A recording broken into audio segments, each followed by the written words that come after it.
Shalom à tous et à toutes et bienvenue à l'EDA, l'école de disciples. Alors, je suis le Cohen Hanazi Nezeria, fils d'Israël, biologie de la tribu de Lévi. Alors, votre enseignant à l'école des disciples. Alors, aujourd'hui, j'aimerais échanger avec vous sur un sujet extrêmement important, un sujet sur lequel beaucoup de personnes m'ont posé des questions, mais je me suis tu concernant ce sujet parce que je n'avais pas encore reçu l'ordre d'en parler. Et malgré que ce sujet soit bien sûr au début de l'épée justicière qui est la véritable parole de l'Éternel. Alors le thème que je vais développer avec vous dans cet enseignement est la révolte et la vengeance de la première femme, Laïlata, cause de notre destruction. La révolte et la vengeance bien sûr de la première femme, Laïlata, celle qui a causé bien sûr la destruction de l'humanité. Vous savez bien que la chute de Adam et la chute de maman Ève n'était que le résultat de la révolte de la première femme ainsi que son désir de se venger contre maman Hawa. C'est l'histoire là que beaucoup ne savent pas, mais c'est normal puisqu'ils n'ont pas les récits authentiques. Donc, mais quand même, nous allons trouver dans quelques passages, même dans les traces dans la Bible chrétienne, nous allons trouver quelques traces, bien sûr, qui nous parlent de la première femme de Adam. Pour cela, avant d'entrer dans l'épée justicière, pour nous donner les détails sur la première femme d'Adam et qu'est-ce qui s'est passé, nous allons d'abord prendre le livre de Genèse. Donc, dans Genèse, le chapitre 1, vous allez voir au verset 26 qu'il est écrit, « Puis Dieu dit, faisons l'homme à notre image, selon notre ressemblance, et qu'il domine sur les poissons de la mer, sur les oiseaux du ciel et sur le bétail, et sur toute la terre, et tous les reptiles qui rampent sur la terre. » Le verset 27 dit, « Dieu créa l'homme à son image, il le créa à l'image de Dieu, il le créa homme et femme. » Est-ce que vous avez compris? La parole dit que l'Éternel créait Adam à son image, selon sa ressemblance, mais il créa bien sûr Adam et une femme. Il créa l'homme et la femme. Donc, vous voyez que déjà par là, on vous démontre que à la création, c'est un homme et une femme créés ensemble. OK? Donc, vous le voyez bien, un homme et une femme créés ensemble. OK? Et regardez la suite, bien sûr. On dit l'Éternel les bénit. Il y a un homme, il y a une femme. Il les bénit. Soyez féconds, multipliez, remplissez la terre, assujettissez et dominez sur les poissons de la mer, sur les oiseaux du ciel et sur tout animal qui se meut sur la terre. Alors, vous avez compris ça. Donc ici, on a un homme et une femme créés. D'accord? Maintenant, au chapitre 2 de Genèse, à partir du verset 19, il est dit, « L'Éternel Dieu forma de la terre tous les animaux des champs et tous les oiseaux du ciel, et il les fit venir vers l'homme pour voir comment il les appellerait, et afin que tout être vivant portât le nom que lui donnerait l'homme. Et l'homme donna le nom à tout le bétail, à tous les oiseaux du ciel, les animaux des champs, mais l'homme ne trouva point d'aide semblable à lui. » Alors, est-ce que vous avez compris? Alors, Dieu fit tomber un profond sommeil sur l'homme, qui l'endormit, il prit une de ses côtes et referma la chair à sa place. Et Dieu forma une femme de la côte qu'il avait prise de l'homme et l'amena à l'homme. Alors, déjà ici, on voit dans le chapitre 1 de Genèse, le verset 27 dit que Dieu a créé l'être humain étant mâle, c'est-à-dire il crée homme et femme en même temps. Spontanément, il crée les deux, hommes et femmes, il les bénit, il les donne bien sûr la bénédiction de se multiplier sur la terre. Mais alors que juste devant au chapitre 2, on voit une apparente bien sûr contradiction. On voit que Adam nomme d'abord les animaux et quand il les nomme, il se retrouve seul. Et étant seul, l'Éternel dit il n'est pas bon qu'il soit seul. Et l'Éternel le fait endormir, bien sûr, il prend une côte, il forme la femme. Donc alors, qu'est-ce qui se passe ici? Vous voyez clairement qu'il y a deux créations. On se comprend? Alors, déjà de ce passage-là, dans la Bible chrétienne, on va juste enlever une partie, bien sûr, qui parle de cette femme appelée Laïlata, Lilith, bien sûr. Et nous allons maintenant entrer dans l'épée justicière et à partir de là, nous allons lever tout ce qui peut être mystère autour de ce sujet-là. Alors, nous partons dans l'épée justicière, le chapitre 1, à partir du verset 20. Suivez-nous attentivement dans notre étude et ça va vous aider à vous maîtriser et ça va vous aider, bien sûr, dans votre quête spirituelle. Vos yeux vont s'ouvrir. Le verset 20 de l'épée justicière, le chapitre 1 nous dit, « Voici l'histoire complète du commencement, comment le souverain Yahuwah s'est mis à l'œuvre pour la création de notre univers. Avant toute chose, le souverain Yahuwah se créa un fils héritier de toute sa création. Il engendra son fils Mashiach, premier-né de toute sa création, le reflet et l'expression de son être. Je m'arrête là d'abord ici pour vous faire comprendre que, on dit avant toute chose, le Seigneur se crée d'abord un fils qui est l'héritier de toute sa création, celui-là qui est le reflet et l'expression de son être. Il se crée d'abord un fils. Mais pourtant, c'est ce fils-là que le christianisme prend comme celui qu'il faut adorer, qu'ils appellent Jésus, celui qu'il faut adorer, celui qu'il faut vénérer. Parfois, on confond même que le Fils serait Dieu le Père en personne. Mais pourtant, la parole nous dit ici que Dieu le Père se crée d'abord un Fils, qui est son Mashiach, celui qui est son reflet, bien sûr. Et cela n'est pas étonnant, même vous en trouvez ça dans la Bible chrétienne, vous allez trouver dans le livre de Colossiens, le chapitre 1.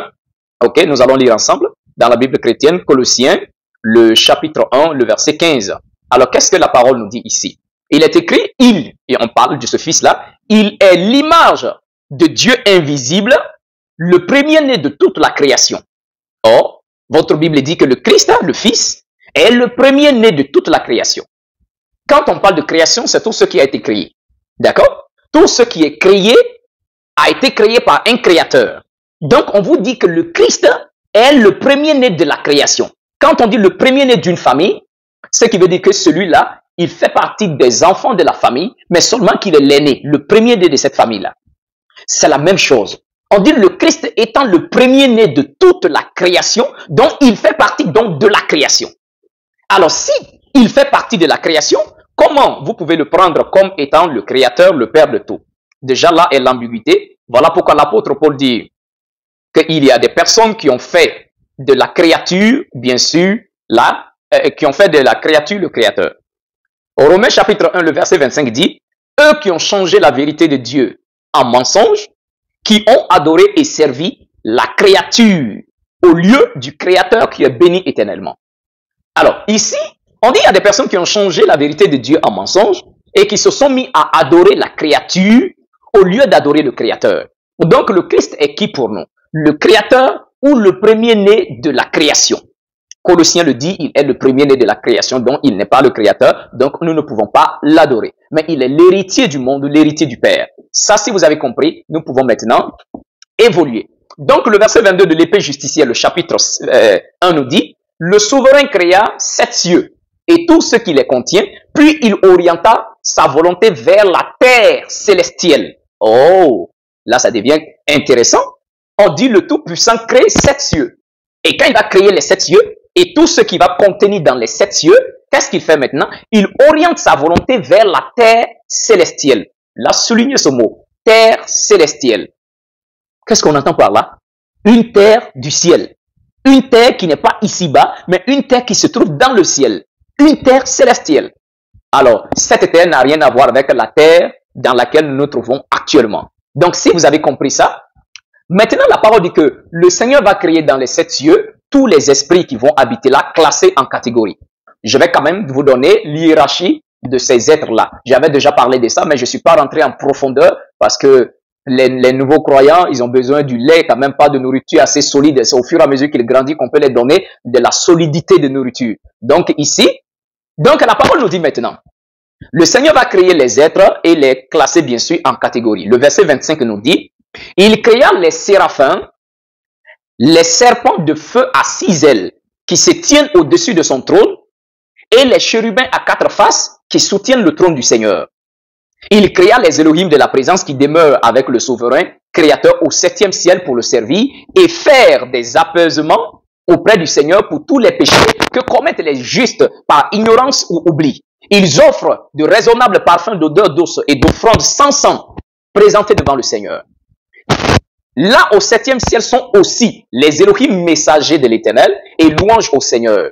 En lui sont les Elohim qui portent les réponses aux Elohim de la présence du Seigneur. Tous les Elohim qui forment le conseil du tribunal céleste.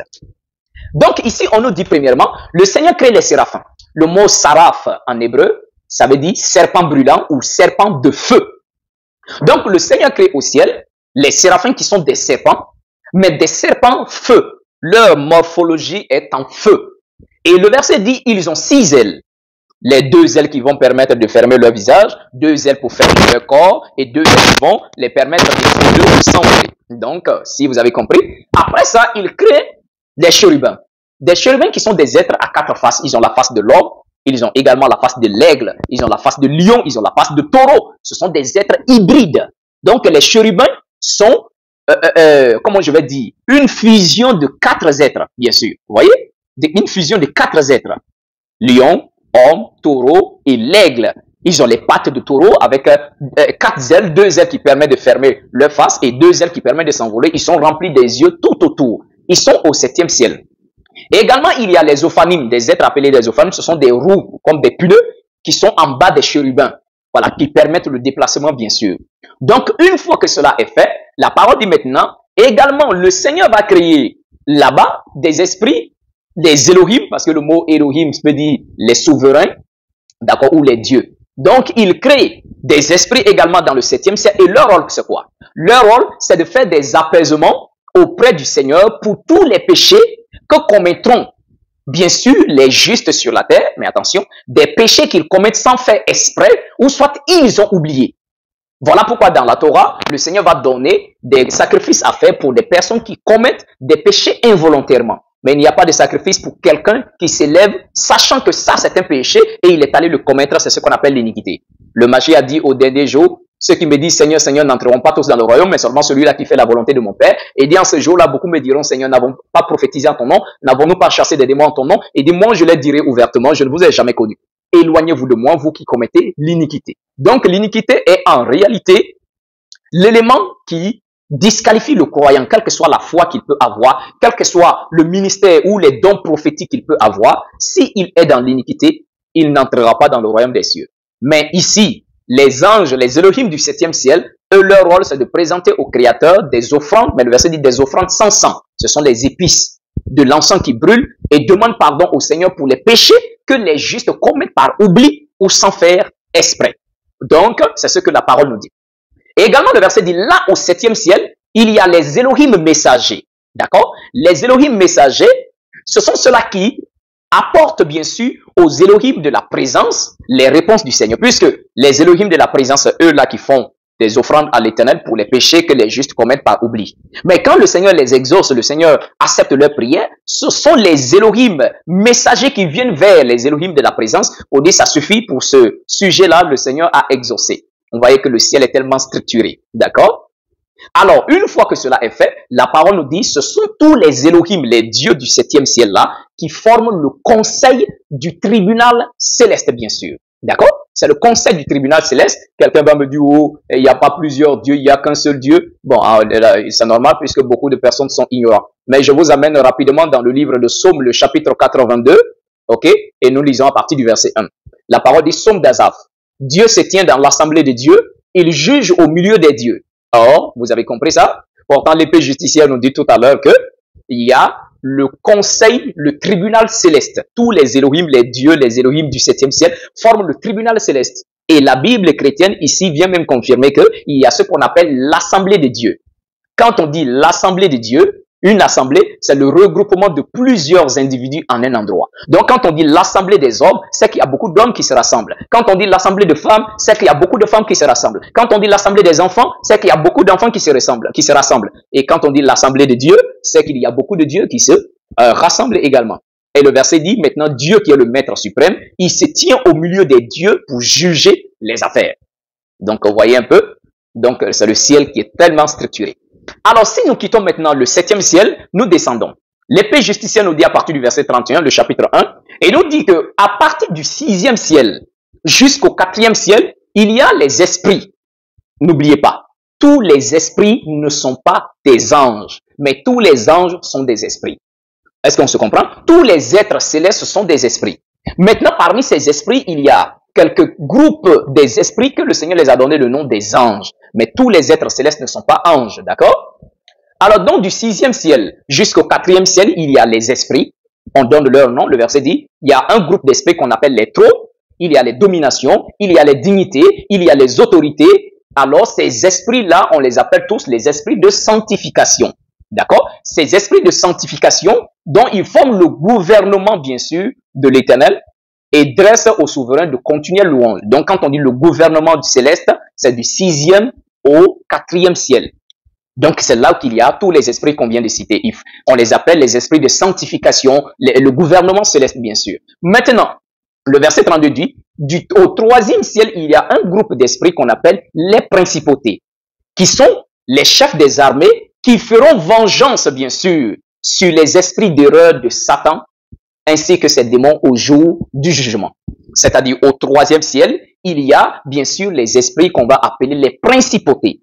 Et leur rôle, ce sera de, en réalité, venger le Seigneur contre Satan et contre tous ses démons. Vous avez compris ça? Alors, là, au troisième ciel, il y a également, bien sûr, la nouvelle terre, la ville sainte qu'on va appeler la nouvelle Jérusalem. La nouvelle Jérusalem qui est réservée pour les élus. Ça, c'est au troisième ciel. Maintenant, au deuxième ciel, il y a également, bien sûr, les archanges. OK? Les archanges qui sont des esprits qui vont venger le Seigneur contre les sans-loi, les sans-Torah. Tous ceux qui vivent sans loi, sans obéir à la Torah de l'Éternel, ce sont les archanges qui vont venger le Seigneur contre eux. Et leur instrument de punition en ce jour, alors le Seigneur a préparé le feu, la neige bien sûr, et la glace. Donc ces instruments sont préparés à l'ordre du jour du juste jugement du souverain. Donc je te conseillerais bien sûr de sortir de tous dogmes qui t'enferment dans la rébellion contre la Torah. Sors de la rébellion, pratique la Torah, soumets-toi à la Torah de l'Éternel en obéissant à ses commandements de révéler à Moshe, Moïse et son serviteur, son grand prophète. Cela sera bénéfique pour toi, sinon tu seras bien sûr dans le lot de ceux-là qui courroucent le Seigneur et qu'il se vengera contre eux. Fais attention. Maintenant, nous descendons au premier ciel. Au premier ciel sont les esprits qu'on appelle les puissances. D'accord? Et les puissances sont perçues comme les défenseurs de l'ordre cosmique. Donc, c'est eux qui doivent défendre, bien sûr, le cosmos à tel point que les choses ne vacillent pas. Maintenant, si vous avez compris ça, nous quittons maintenant le ciel. Nous descendons, bien sûr, dans un endroit qu'on appelle la terre célestielle. La terre célestielle. Maintenant, le verset 36 nous dit, Yahuwah créa les trois premières régions de l'univers. Donc, la première région est l'est de l'univers. La deuxième région est le sud. Et la troisième, le sud où l'Éternel descend, c'est là qu'il descend constamment. Et la troisième région est la région de l'ouest.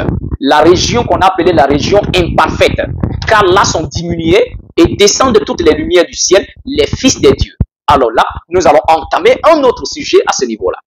Alors, suivez-moi dans la deuxième partie de notre étude sur l'identité de Laïlata, que certains appellent Lilith, la première épouse, bien sûr, d'Adam. Celle qui a causé, bien sûr, la destruction de l'humanité par sa rébellion et sa vengeance, bien sûr, contre Maman Ève. Shalom.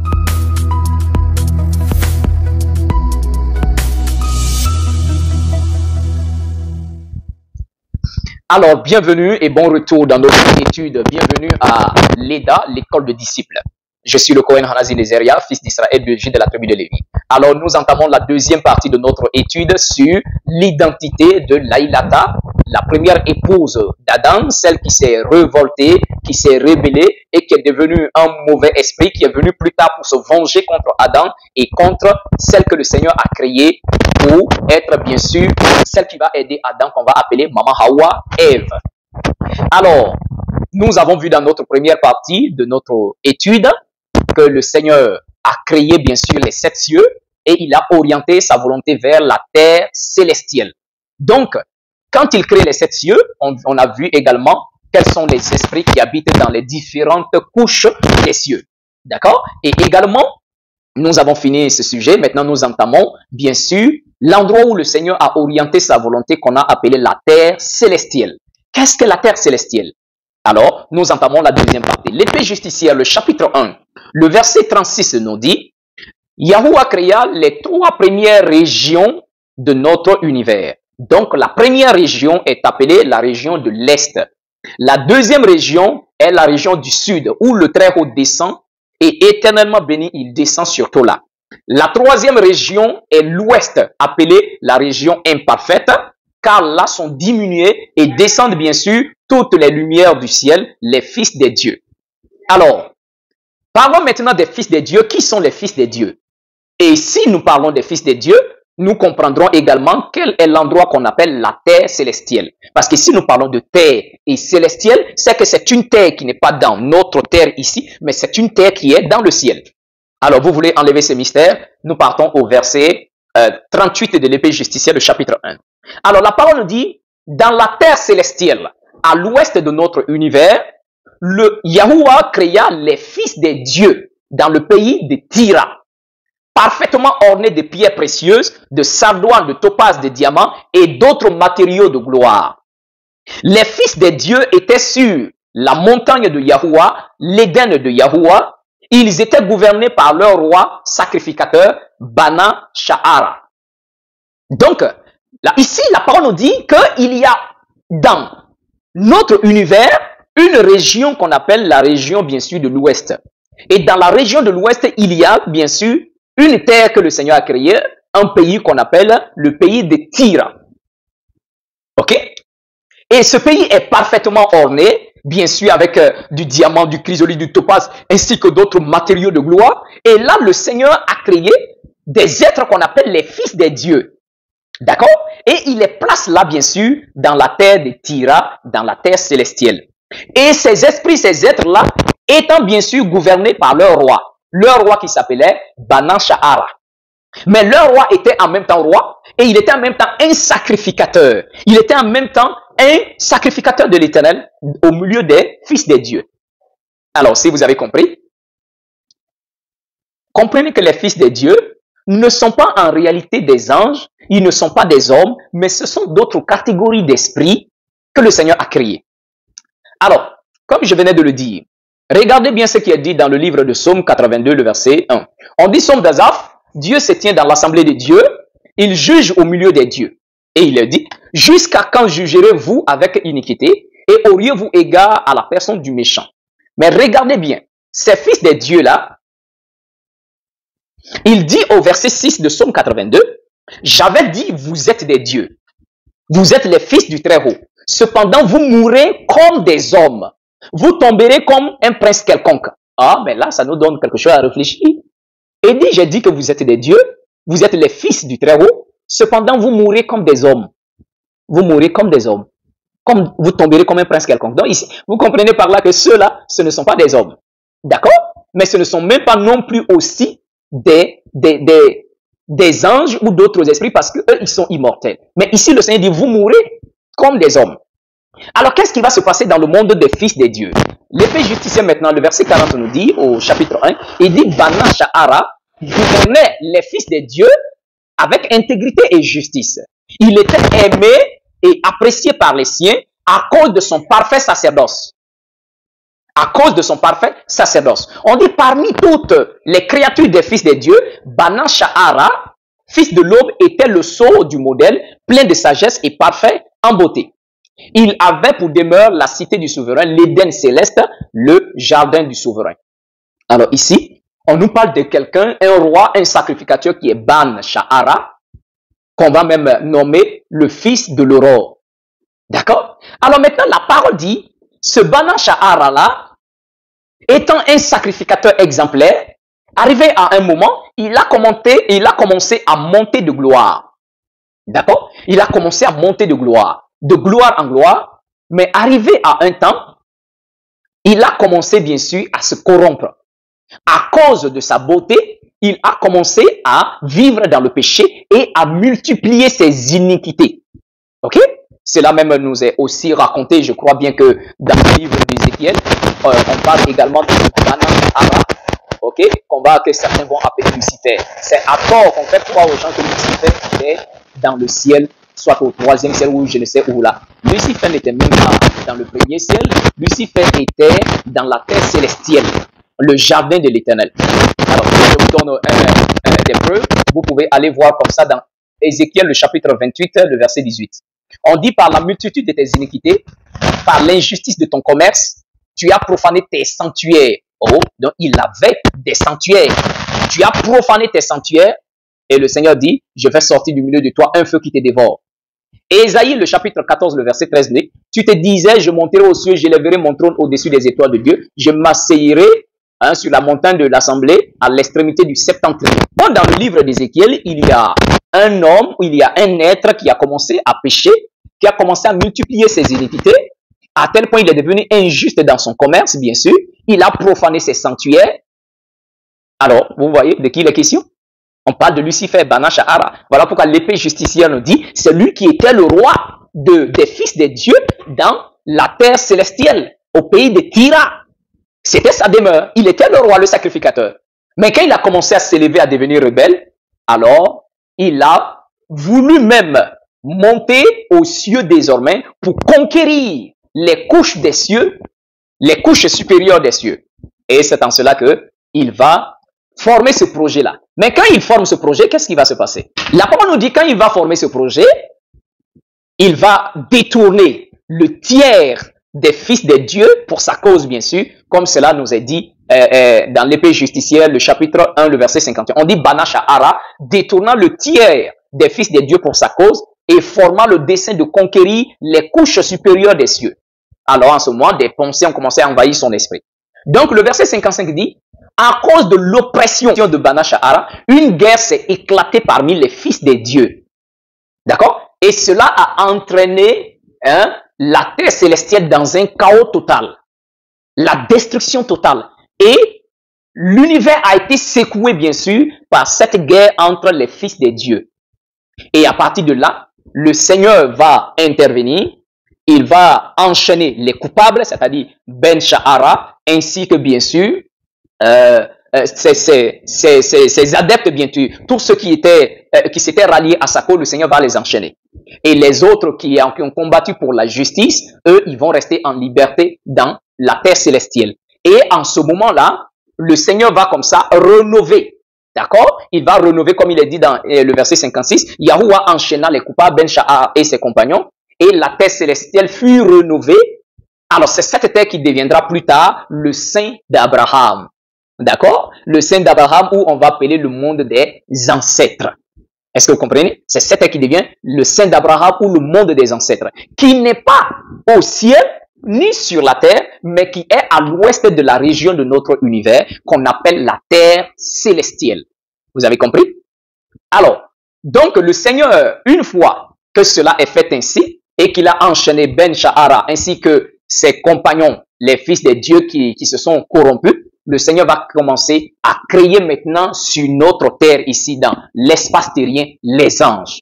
Je vais aller plus rapidement. Les anges qui vont contrôler le vent, les anges qui contrôlent la neige, les vents qui contrôlent le printemps, les anges qui contrôlent l'été, l'hiver, automne, qui contrôlent tout ce qu'on a autour de nous. Le Seigneur va créer ces anges qui vont s'occuper de tout ça. C'est bon? Alors, si vous avez compris qui sont les fils de Dieu, maintenant nous allons vous donner rendez-vous pour la troisième partie de notre enseignement qui est désormais la partie où nous allons dévoiler l'origine, bien sûr, de la terre qu'on a pris pour créer Adam, ainsi que Laïlata, sa première épouse, celle qui s'est révélée. Merci de me suivre dans la troisième partie. C'est le Kohen Hana Zinezeria et je te dis shalom.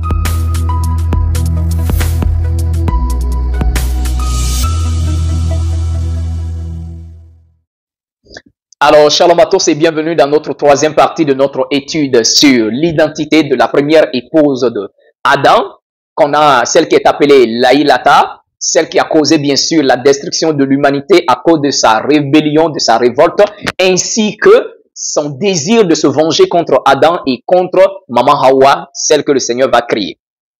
Alors maintenant nous partons bien sûr toujours dans l'épée justicière, le chapitre 1, le verset 80 nous dit, le souverain dit aux Elohim, faisons l'homme à notre image afin qu'il nous ressemble. Et le souverain créa une masse de terre chaotique déversée sur le sol d'Alada qu'il laissa 25 000 ans sans rien faire. Ah, là, attendez. La parole nous dit, une fois que le Seigneur avait enchaîné Bana Shahara, ainsi que les fils de Dieu qui l'ont suivi, puisqu'il y a eu la guerre à cause de l'oppression de ce roi tyrannique-là, alors le Seigneur, quand il vient maintenant sur notre terre, il crée les anges qui vont gérer la terre qu'on a ici. Mais la parole dit que le Seigneur va créer une masse de terre chaotique qui a été déversée sur le sol d'Alada. C'est-à-dire, quand dans la terre célestielle, les fils de Dieu ont commencé leur lutte contre Bana Shahara et que l'univers a été secoué, il y a une partie de la terre célestielle qui s'est déversée dans notre monde ici, quand le cosmos a été déchiré par cette guerre qui était entre les fils de Dieu. Vous voyez? Et c'est de cette terre chaotique-là, le Seigneur va prendre.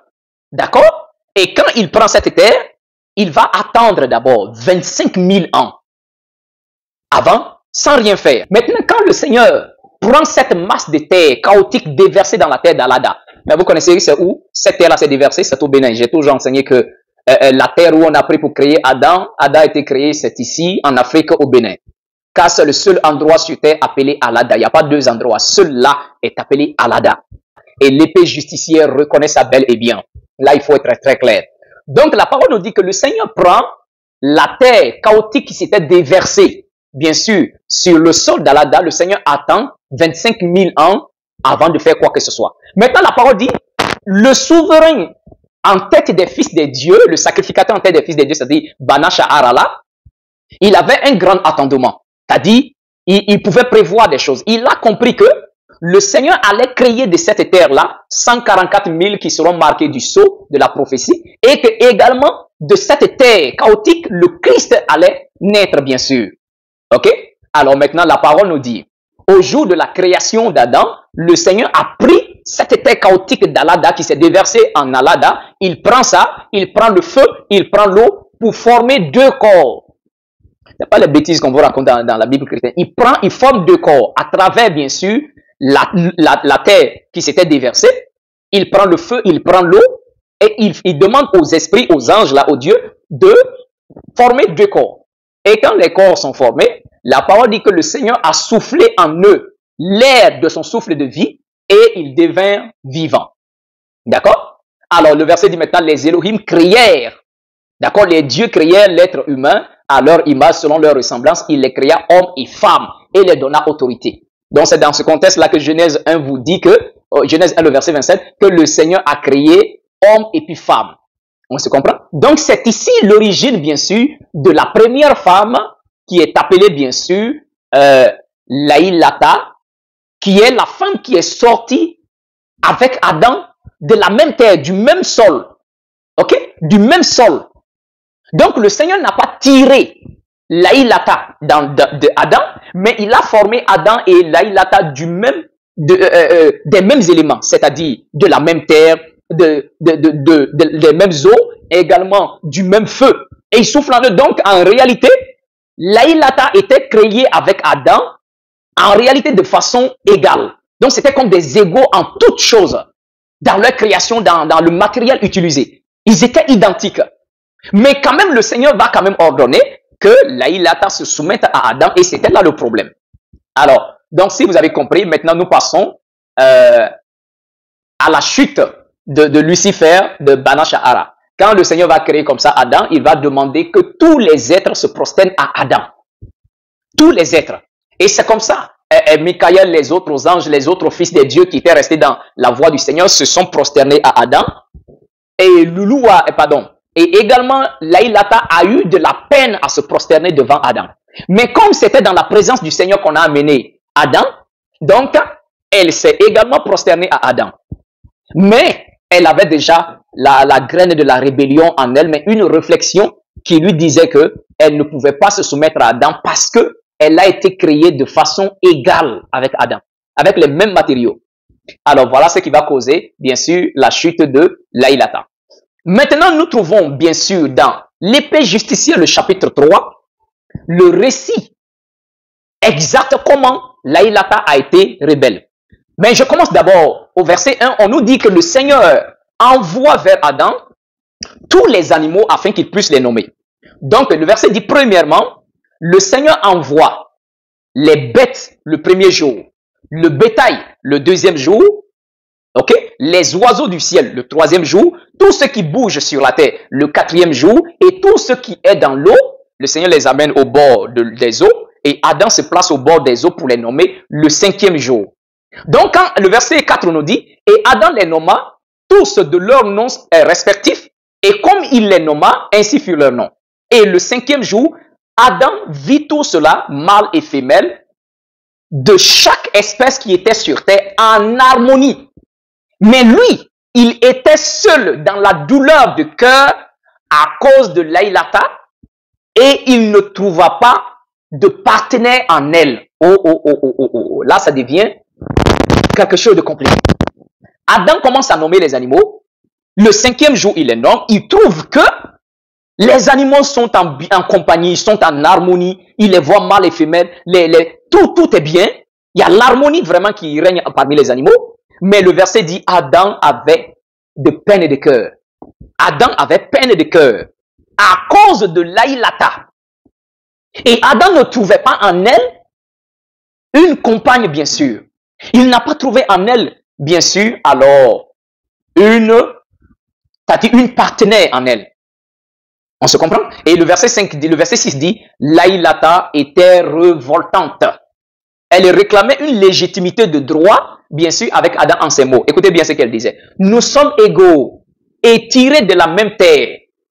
Et la parole dit, Laïla, refusant toute autorité d'Adam, s'exila dans le désert et devint une âme maléfique.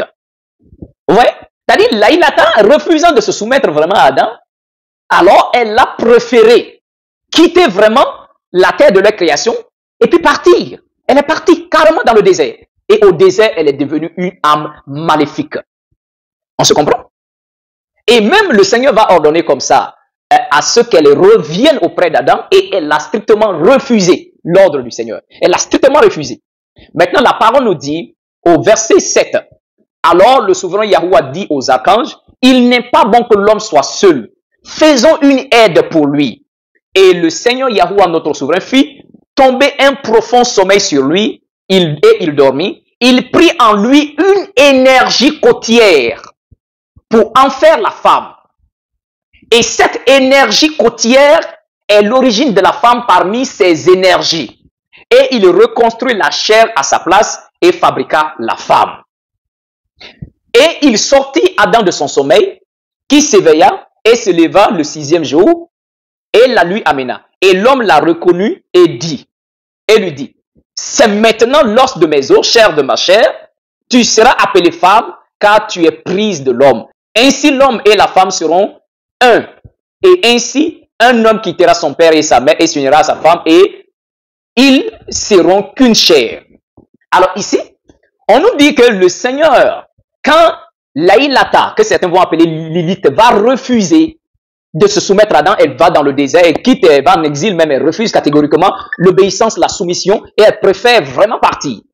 Le Seigneur envoie des messagers, des anges pour la ramener et puis elle refuse catégoriquement. Elle abandonne Adam au milieu de leur mission. Donc, le Seigneur voyant, il dit aux archanges, il n'est pas bon que l'homme soit seul. Donc, faisons-lui une aide. Et c'est pas comme dans la Bible, on dit que le Seigneur a pris une côte. Le Seigneur n'a jamais pris une côte pour faire la femme. Pourquoi les gens ils sont bêtes comme ça? Et allez voir des médecins, voyez les squelettes humains. Est-ce qu'il y a une côte qui manque dans l'homme? Il n'a pas pris, le Seigneur n'a pas pris de côte en l'homme. Il a pris une énergie côtière.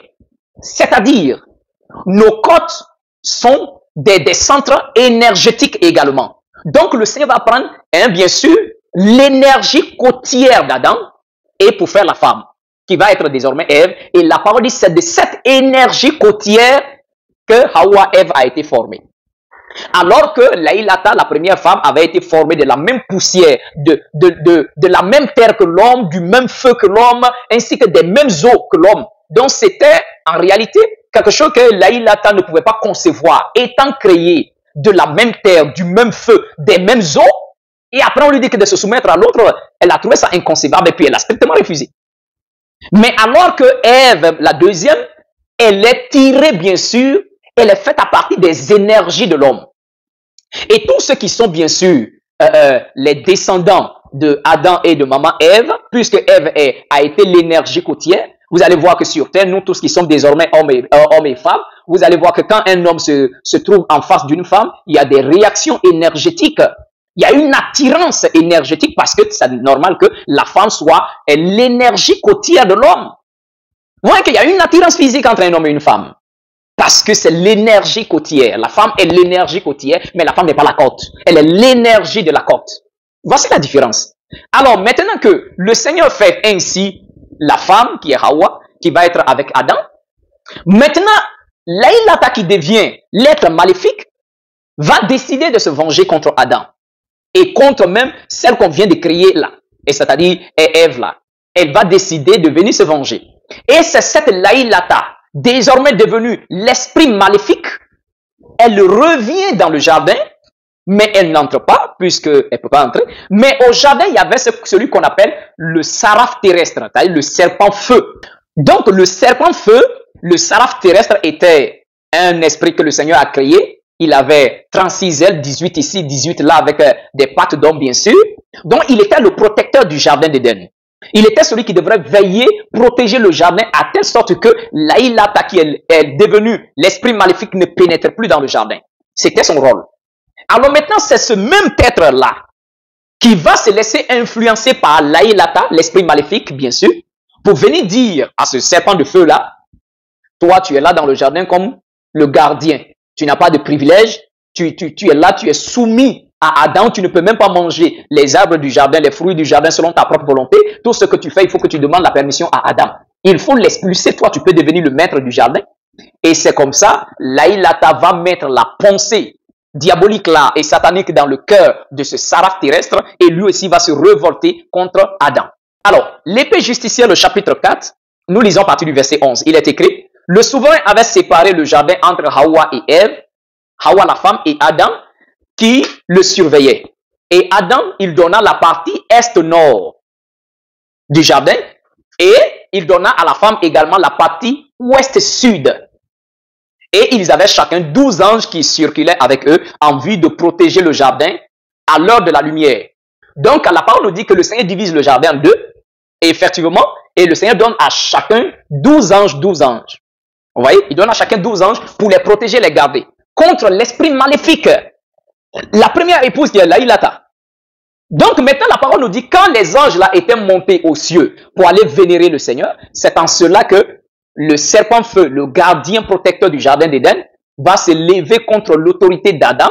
Et la parole dit, sous la conspirance vengeresse de Laïlata. C'est-à-dire, le serpent feu a été poussé, ok, par la conspirance vengeresse de Laïlata. Donc, Laïlata pousse le serpent feu à se révolter contre Adam, à les amener à pécher afin de perdre aussi leur jardin.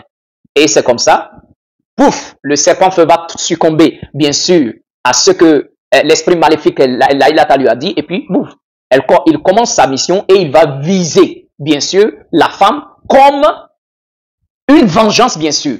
Parce qu'en réalité, quand elle est partie, elle a été remplacée désormais par l'énergie côtière de l'homme qui est devenue Ève. Donc, c'était normal pour Laïlata de faire tomber cette femme-là et de faire en sorte que le péché entre dans le monde des humains par elle, afin qu'elle soit constamment blâmée pour dire que moi, on m'a rejeté comme celle qui est rebelle. Pourtant, celle qui est venue là, après moi, c'est elle qui est devenue même la source de leur malheur.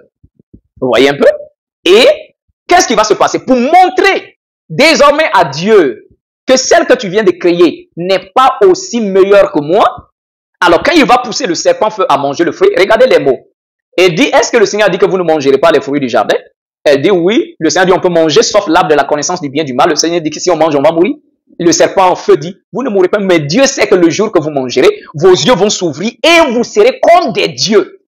Vous serez comme des dieux, connaissant le bien et le mal. C'est-à-dire, Laïlata a influencé le serpent feu à tel point d'amener Ève, maman Hawa, elle aussi a désiré l'égalité avec Dieu.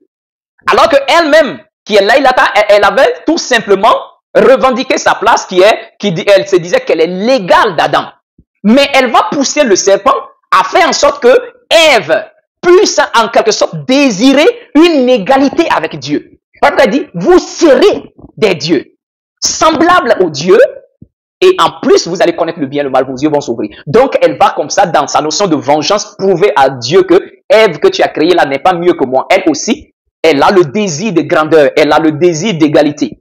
Et dommage, maman Ève tombe également dans le panneau. Elle a vu la gloire qui était autour, bien sûr, du fruit. Elle a pris et puis elle a mangé. Chaos dans le monde comme nous le voyons aujourd'hui. Alors, en réalité, comme on le dit, le péché de Ève et d'Adam, c'est vrai que c'est une désobéissance, mais cela a été minutieusement préparé par cette femme rebelle qui s'est révoltée, appelée Laïlata. Elle est venue prouver à Dieu que tu as eu tort de vouloir me remplacer par une énergie côtière d'Adam pour être une femme soumise, parce que où j'ai échoué, tu as créé une femme pour pouvoir, bien sûr, accomplir ce que je n'ai pas pu accomplir, mais d'ailleurs tu te trompais parce que elle aussi veut le désir de grandeur et surtout me dépassant, parce que moi j'ai voulu juste être l'égal d'Adam, mais elle a voulu être ton égal à toi. Donc voici l'histoire authentique du jardin. Et à partir de là, c'était très compliqué. Donc Adam aussi a péché, la femme aussi a péché. Bon, nous voilà aujourd'hui dans notre situation. Mais Ève a quand même conservé cette vertu puisqu'elle a regretté. Elle est restée soumise bien sûr à Adam jusqu'à ce que elle puisse avoir 30 garçons et 30 filles en tout. Et à partir de là, alors la terre s'est peuplée. Mais aujourd'hui, nous voyons encore l'influence de l'esprit maléfique de l'Aïlata dans la vie de beaucoup de femmes aujourd'hui. Donc, un conseil que je peux donner à toutes les femmes, quand Adam va manger le fruit également, la sentence de la femme, regardez qu'est-ce que le Seigneur a dit à la femme. Elle dit, j'augmenterai la douleur de tes grossesses, tu enfanteras dans la douleur, tes désirs se porteront vers ton mari. Le mot désir veut dire volonté, ce qu'on veut, ce qu'on cherche. Tes désirs se porteront vers ton mari, mais lui, il jugera sur toi. Bon, d'autres versions disent, il dominera sur toi. Pas une domination dans le sens où ce sera une domination d'une notion d'esclavage, mais non. Mais le mot utilisé en hébreu signifie en même temps dominer, mais en même temps gouverner, en même temps juger. Donc, le Seigneur dit, tes désirs, ta volonté se portera vers l'homme, mais lui, il doit d'abord juger tes décisions pour savoir si ce que tu as décidé est correct ou pas. Donc, voici la notion de soumission. Mais de nos jours, on parle aujourd'hui de l'égalité entre l'homme et la femme. On parle également de l'égalité de sexe ou même, voilà, même dans les mairies aujourd'hui, on dit l'homme serait l'égal de la femme, ainsi de suite. Mais ça, c'est l'influence, bien sûr, de l'esprit maléfique de l'Aïlata. Les femmes qui sont insoumises, rebelles à leur mari, dans les foyers, dans les maisons, elles sont en réalité possédées par l'esprit de l'Aïlata et elles doivent faire très attention. Mais regardez un peu comment l'esprit de l'Aïlata opère. Donc, je vous donne rendez-vous pour notre quatrième partie, à savoir comment fonctionne l'esprit maléfique de l'Aïlata dans le monde aujourd'hui. Je vous dis shalom.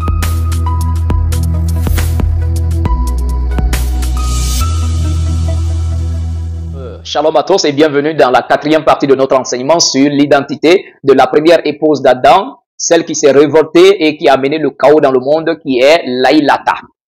Alors, nous avons vu également ce qui s'est passé et comment elle est devenue rebelle et comment maman Hawa Ève a été créée de l'énergie côtière de l'homme qui est Adam et comment l'Aïlata a minutieusement préparé son plan afin de défier le Créateur pour lui montrer que celle que tu as créée après moi n'est pas aussi meilleure que moi parce qu'elle aussi, elle désire la grandeur et l'égalité même de ta personne. Donc maintenant, voyons un peu comment l'esprit de l'Aïlata fonctionne aujourd'hui. Puisque c'était une femme révoltante, une femme désobéissante, une femme insoumise à tel point qu'elle a préféré quitter, si je vais appeler ça son foyer conjugal, préféré quitter auprès d'Adam, juste pour ne pas se soumettre et se retrouver dans le désert et en devenant l'esprit maléfique. Comment elle fonctionne aujourd'hui? La première des choses, elle pousse d'abord les hommes à poser des actions. L'esprit de l'Aïlata fonctionne que il va pousser quelques hommes, des hommes dans la société, à commencer à maltraiter les femmes. L'esprit maléfique de l'Aïlata est très rusé. Vous avez compris, très rusé. Parce que pour pouvoir amener les femmes à se révolter, à être des rebelles et à les posséder, il faut d'abord déclencher un élément qui donnera à la femme une légitimité de défense, messieurs. Comme on a l'habitude de dire, légitime défense. Donc, il faut d'abord créer légitime défense chez la femme. Et il pousse des hommes à ne plus considérer en réalité la valeur des femmes, à ne plus respecter les femmes, à traiter des femmes comme des sous-êtres humains, à traiter les femmes comme celles qui ne sont pas dignes. En réalité, vous voyez dans le monde aujourd'hui comment les femmes sont traitées. Alors, dans ce contexte-là, le mauvais comportement, c'est-à-dire l'esprit de l'Aïlata crée dans les hommes un sale comportement, un très mauvais comportement qui vont commencer à faire que les femmes ne peuvent plus supporter. Même si ces femmes étaient soumises, elles commencent à se révolter. Et suite à cela, voici le piège qui est tendu. En même temps, quand cette femme commence à vivre dans la colère et dans la haine contre son mari, alors à partir de là, puf, elle est possédée par l'esprit maléfique de l'Aïlata. Donc, elle a trouvé ici ce qu'on va appeler légitime défense désormais. Elle s'est dit, si je me laisse faire, cet homme va me ruiner, cet homme va me détruire, ou soit je sortirai brodui dans ce monde. Bah, alors elle commence à prendre ses défenses, bien sûr, mais cette fois-ci, elle ne sera plus seule. Cette fois-ci, cette femme-là, elle est en réalité accompagnée par l'esprit maléfique de Laïlata. Mais cela a été causé par le comportement de l'homme, de son mari. Et à partir de là, ça devient très compliqué. Et alors, cette femme, désormais, il n'aura plus la paix dans la maison. L'homme, l'esprit commence maintenant à manipuler les deux. Donc, l'esprit maléfique de Laïlata pousse l'homme à réprimander, bien sûr, le mauvais comportement de la femme désormais. Et quand la femme aussi, en même temps, réplique pour dire que non, je ne me laisserai pas faire. Voici la cause, bien sûr, de plusieurs divorces dans le monde. Et la cause, bien sûr, des ruptures des foyers. Voici la cause, c'est l'esprit de Laïlata qui continue à œuvrer. Donc, il faut faire très attention, mes bien-aimés. Donc, le Seigneur a créé la femme comme une énergie côtière de l'homme. Ce qui veut dire que si un homme se tient en face d'une femme qu'il dit aimer, alors déjà l'attirance se crée entre les deux et les deux doivent vivre en harmonie. Ah, bien sûr, les deux doivent vivre en communion parce que la femme n'est pas une matière étrangère de l'homme, non, mais la femme est en plus l'énergie des côtes de l'homme. Vous voyez? L'énergie côtière près du cœur afin de l'aimer, l'énergie côtière près du ventre afin de pouvoir faire des progénitures, faire des enfants, l'énergie côtière à côté des reins afin de renforcer la puissance de l'homme, l'énergie côtière sous le bras de l'homme afin de le soutenir en tout. Voilà pourquoi le Seigneur dit la femme est une aide. Mais si déjà l'homme se laisse posséder par l'esprit maléfique de Laïlata afin de commencer à maltraiter la femme, à commencer à la traiter vraiment comme celle qui ne vaut rien, qui n'a pas sa place, vraiment, à partir de là, la femme commence également à se révolter, étant possédée désormais par l'esprit maléfique de Laïlata. Et là, ce foyer n'a plus de sens, c'est fini, c'est terminé. Et par là, on va sauter et ça va tomber, on va tomber dans un résultat de polygamie ou de divorce, bien sûr. Et là, le monde continue à s'empirer. Donc, un conseil pour les hommes et pour les femmes de faire très attention. Donc, si tu es une femme, fais très attention à ce que ta soumission, ton respect envers ton mari soit sincère et naturel parce que tu es la côte énergétique ou bien l'énergie côtière de l'homme. Mais aussi, il faut faire très attention, les hommes, à ne pas également se laisser manipuler par l'esprit maléfique de Laïlata pour commencer à maltraiter vos femmes. Ça va créer un sérieux problème. Parce que cette femme a juré de détruire Adam, de détruire Ève, de détruire tous ses descendants. Et à partir de là, elle est à l'œuvre jusqu'à présent. Et c'est ça qui a fait qu'aujourd'hui, il y a des mouvements féministes, bien sûr, qui se lèvent, bien sûr, qui commencent même à louer la grandeur de Laïlata, qu'on va appeler Lilith. Parce qu'elle ne voit plus la rébellion désormais chez cette femme-là, mais elle voit plutôt que cette femme a été courageuse, elle a préféré partir que de se soumettre. Parce que les hommes maltraitent les femmes. Donc cela a donné raison aujourd'hui à des femmes de se révolter, même si au départ elles n'étaient pas des femmes insoumises, qui étaient des femmes très soumises, mais le mauvais comportement des hommes étant influencé par l'esprit maléfique de Laïlata a poussé ces bonnes femmes-là à se révolter, à commencer à fumer, à boire et à tomber dans la dépression. Il faut que chacun puisse se ressaisir, homme ou femme, sinon cette femme détruira la société, notre société comme vous voyez. Alors que le Tout-Puissant nous accorde sa grâce et la sagesse de marcher désormais dans une prudence et à valoriser également nos femmes ainsi que nos maris pour que la paix soit maintenue dans nos foyers et que l'esprit maléfique de Laïlata n'ait pas sa place. Et que le Tout-Puissant vous accorde sa grâce. Donc nous sommes à la fin de notre étude et que le Tout-Puissant vous aide et qu'il vous bénisse. C'était le Kohen Hanazi Nezeria et moi je vous dis Shalom.